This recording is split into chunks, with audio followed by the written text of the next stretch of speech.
మీ అందరికీ నా ప్రామిస్, మిగతా ప్రపంచం చూడక ముందే మీ అందరికీ నేను స్పెషల్ షో చూపిస్తాను. ఓకే, ఆ తర్వాత మనం మళ్ళీ ఒక ప్రెస్ మీట్ చేద్దాం మనందరం కలిసి. అండ్ దర్శి అన్న, దర్శిని అడుగుదాం. దర్శికి extremely special film in his career is Balagam. Definitely అన్న, ఆ రేంజ్ కోర్టు డెలివర్ చేస్తుంది అనుకుంటున్నావా? ఖచ్చితంగా చేస్తామన్న. నాకైతే నమ్మకం ఉంది. అండ్ అంటే నేను ఇందాక మీరు అడిగిన క్వశ్చన్లో సగం ఆన్సర్ నేను చెప్పవచ్చు. ఇంకోటి ఏంటంటే దట్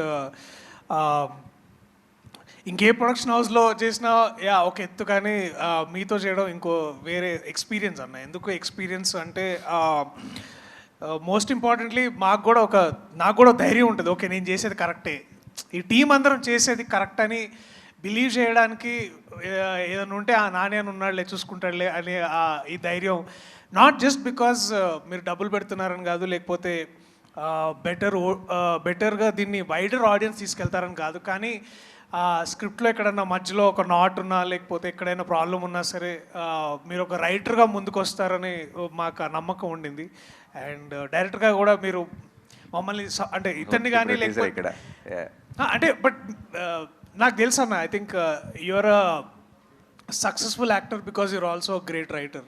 అండ్ నాకు ఆ నమ్మకం ఉంది. So that's the reason I think this is a better experience. నిజంగా రాసిన ఏం లేదు అసలు ఎప్పుడు, బట్ అప్పుడప్పుడు మంచి ఐడియా వస్తుంది. But at least you know what is a better material. So yeah, అది నాకు తెలుసుగా, నేను ఎందుకు అడుగుతా, మీరు అడగండి కావాలంటే. ఓకే, అండ్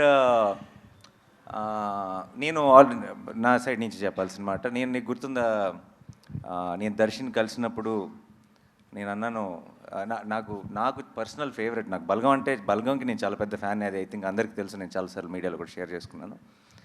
ఈ సినిమా స్టార్ట్ చేసేటప్పుడు దర్శి నేను నా ఆఫీస్ బయట ఉన్న లాన్లో సరే వీఆర్ స్టార్టింగ్ ద ప్రాజెక్ట్ అని మాట్లాడుకున్నప్పుడు దర్శితో అన్న, no matter what, this should be your second best film Darshi, అలా చేయాలి మనం అని నేను ఫిక్స్ అయ్యా. అంటే Balagam is the best film అని. రీసెంట్గా సినిమా చూశాను, I think second best film కాదు, ఫస్ట్ దాంతో పోటీ పడుతుందని నా నమ్మకం.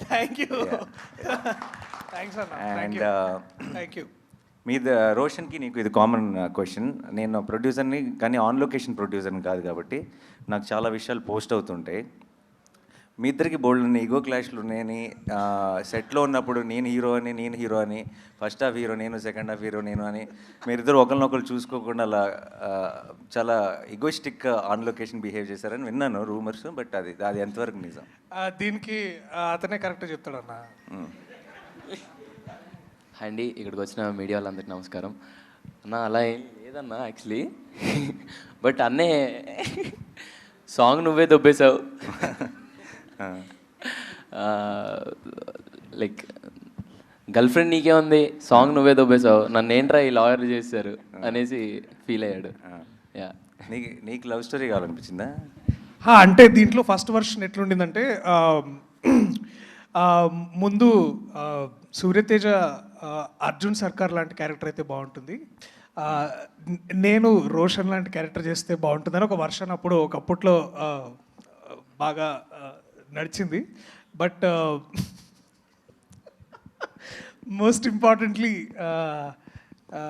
ఈగో క్లాషెస్ కంటే కూడా ఈ కాంపిటేటివ్ క్లాషెస్ ఎక్కువైనాయి అన్న. అంటే మనోడికి చూస్తే దీంట్లో ప్రతి నటుడికి ఒక సెల్ఫిష్ పార్ట్ ఉంటుంది. అంటే no matter how much is like, నాకు రోషన్ క్యారెక్టర్ చదువుతున్న ప్రతిసారి దీంట్లో ద వెరైటీ, ఒక లవ్ స్టోరీ ఉంటుంది, దిస్ ఇస్ అగైన్ ఒక వెరీ వల్నరబుల్ యంగ్ మ్యాన్, ఒక బ్యాక్గ్రౌండ్ లేని, అంటే బ్యాక్గ్రౌండ్ అంటే ఒక పొలిటికల్ సపోర్ట్ లేని, లేకపోతే ఎటువంటి ప్రాబ్లం, అంటే వీక్ వల్నరబుల్ క్యారెక్టర్. అట్లాగే మళ్ళా heal again rise in love.